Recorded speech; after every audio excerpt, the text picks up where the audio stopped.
નમસ્કાર દોસ્તો, આજે આપણે વાત કરીશું ધોરણ 12 વાણિજ્ય વ્યવસ્થા અને સંચાલનમાં પાઠ નંબર 7 અંકુશ. મિત્રો, પાઠ નંબર 7 અંકુશની અંદર આજે આપણે વાત કરવાની છે અંકુશના મહત્વ વિશેની. પરંતુ સૌથી પહેલાં આપણે એ સમજી લઈએ કે અંકુશ એટલે શું. તો અંકુશનો સામાન્ય અર્થ છે કે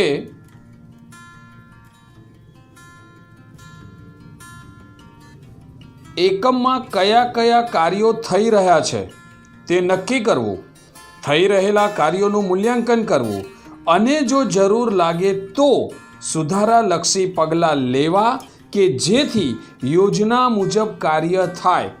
આપણે તેને શું કહીશું? અંકુશ. બીજી રીતે, બીજા અર્થમાં કહીએ તો પૂર્વ નિર્ધારિત ધોરણો પ્રમાણે કાર્યો થતા રહે તે રીતે પ્રવૃત્તિઓનું નિયમન કરવું એ અંકુશનું મુખ્ય કામ છે. બરાબર છે? તો ચાલો આજે આપણે વાત કરીએ પહેલાં અંકુશના મહત્વ વિશેની. તો અંકુશનું મહત્વ, જેમાં સૌથી પહેલી બાબત છે ધ્યેય સિદ્ધિમાં મદદરૂપ. અંકુશ દ્વારા એકમમાં રહી ગયેલી ભૂલો અને ખામીઓ શોધીને સુધારાલક્ષી પગલાં ભરવામાં આવે છે, જેને કારણે યોજના પ્રમાણે બધી જ પ્રવૃત્તિઓ આગળ વધે છે અને તેથી ધ્યેય સિદ્ધિનું કાર્ય સરળ બને છે. બીજા નંબરનું મહત્વ છે પ્રવૃત્તિઓ ઉપર અંકુશ. મિત્રો, ધંધાકીય એકમની પ્રવૃત્તિઓ અને કાર્ય વિસ્તારો જેવા કે ખરીદ, ઉત્પાદન, ગુણવત્તા, વેચાણ, કર્મચારી કે પછી નાણાકીય કોઈ પણ બાબત ઉપર અંકુશ સ્થાપિત કરી શકાય છે. મહત્વ નંબર 3 છે આયોજન અસરકારક બને છે. એમાં શું છે મિત્રો કે નિષ્ણાંતો દ્વારા અભિપ્રાય મુજબ આયોજન રસ્તો નક્કી કરે છે અને અંકુશ એ રસ્તામાં ઊભા થતા વિઘ્નો એટલે કે તકલીફોને શોધીને તેને દૂર કરે છે. આયોજન નક્કી કરેલી યોજના મુજબ કાર્ય સિદ્ધ થાય તે માટે ઊભા થતા વિચલનોને શોધીને તે સુધારવાનો પ્રયત્ન કરે છે અને આમ અંકુશને કારણે આયોજનના લક્ષ્યાંકો સિદ્ધ થતા હોવાથી આયોજન સફળ બને છે. બરાબર છે? ચલો, ચોથા નંબરનું મહત્વ છે પ્રવૃત્તિઓ વચ્ચે સંકલન. મિત્રો, અંકુશને લીધે જ એકમની બધી જ પ્રવૃત્તિઓ વચ્ચે અને કર્મચારીઓ વચ્ચે સંકલન સાધી શકાય છે.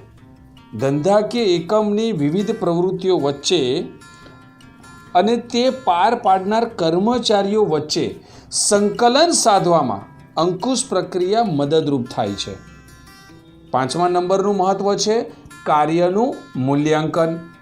તો આમાં શું છે મિત્રો કે એકમમાં અગાઉથી નક્કી કરેલા ધોરણો અથવા પ્રમાણો દ્વારા વાસ્તવિક સિદ્ધિઓનું માપ કાઢી શકાય છે અને ચાલુ પ્રવૃત્તિ દરમિયાન કાર્યોનું મૂલ્યાંકન કરી શકાય છે. છઠ્ઠા નંબરનું મહત્વ છે વિચલનો દૂર કરે છે. અંકુશ એ સુધારાલક્ષી કાર્ય છે. તેના દ્વારા પ્રવૃત્તિઓમાં રહેલા વિચલનો તપાસવામાં આવે છે અને તેના કારણો શોધીને સુધારાલક્ષી પગલાં લેવામાં આવે છે, જેને પરિણામે વિચલનોનું પ્રમાણ ઘટે છે. ક્લિયર થાય છે? તો સાતમા નંબરની વાત છે સત્તા સોંપણી માટે જરૂરી. સત્તા સોંપણી માટે અંકુશ ખૂબ જ જરૂરી છે. કર્મચારીને કાર્ય સોંપાયા બાદ તેમની પર દેખરેખ રાખવાની જવાબદારી તેના ઉપરી અધિકારી ઉપર આવે છે. ઉપરી અધિકારી સત્તાની સોંપણી કરી શકે છે, પરંતુ ઉત્તરદાયિત્વની સોંપણી કરી શકાતી નથી. આપણે આગળ પણ જોયેલું કે ભાઈ આપણે જવાબદારી અને સત્તાની સોંપણી કરી શકીએ પણ ઉત્તરદાયિત્વની સોંપણી કરી શકતા નથી. બરાબર છે? તો એ ઉત્તરદાયિત્વની સોંપણી કરી ન શકાતી હોવાથી તે પોતાને જ એ કાર્ય બજાવવું પડે છે. તો એના માટે પણ અંકુશ જવાબદાર છે. અંકુશ એના માટે મહત્ત્વનું પગલું ધરાવે છે. બરાબર. ચલો 8મા નંબરની વાત છે ભૂલોની શોધ. મિત્રો, અંકુશ દ્વારા તાબેદારો કે કર્મચારીઓની કામગીરી પર દેખરેખ રાખવામાં આવે છે અને તેનું મૂલ્યાંકન કરવામાં આવે છે. પરિણામે શું થાય છે કે પરિણામે અંકુશ દ્વારા તેમની ભૂલો, મુશ્કેલીઓ, ખામીઓ, વિચલનો કે એવું કંઈ પણ આપણે શોધીને તેને દૂર કરવામાં મદદરૂપ થાય છે. તો એના માટે પણ અંકુશની જરૂર પડે છે. બરાબર. હવે 9મા નંબરની વાત છે એ છે લાંબા ગાળાનું આયોજન. તો મિત્રો, લાંબા ગાળાની યોજનાઓના ઘડતરમાં અંકુશ આયોજનને મદદરૂપ થાય છે. અંકુશ પ્રક્રિયાને કારણે એકમની વર્તમાન પ્રવૃત્તિઓ અંગેની જે માહિતી પ્રાપ્ત થાય છે તેને આધારે લાંબા ગાળાના અનુમાનો કરી શકાય છે. ચલો, આ વાત પણ ક્લિયર થઈ ગઈ. હવે 10મા નંબરની વાત છે દોરવણીમાં મદદરૂપ. તો મિત્રો, આમાં શું કહે છે કે અંકુશ દ્વારા દોરવણીનું કાર્ય એકદમ સરળ બને છે, તેમજ દોરવણી અંકુશને સફળ બનાવવામાં મદદરૂપ પણ થાય છે. અંકુશ કર્મચારીઓ અને તેમની પ્રવૃત્તિ પર દેખરેખ રાખે છે, તેમને પડતી મુશ્કેલીઓ જાણે છે અને તેમની મુશ્કેલીઓ દોરવણીની મદદથી યોગ્ય માર્ગદર્શન આપીને દૂર કરે છે, જેથી નિર્ધારિત પદ્ધતિએ દરેક પ્રવૃત્તિ થઈ શકે છે. બરાબર.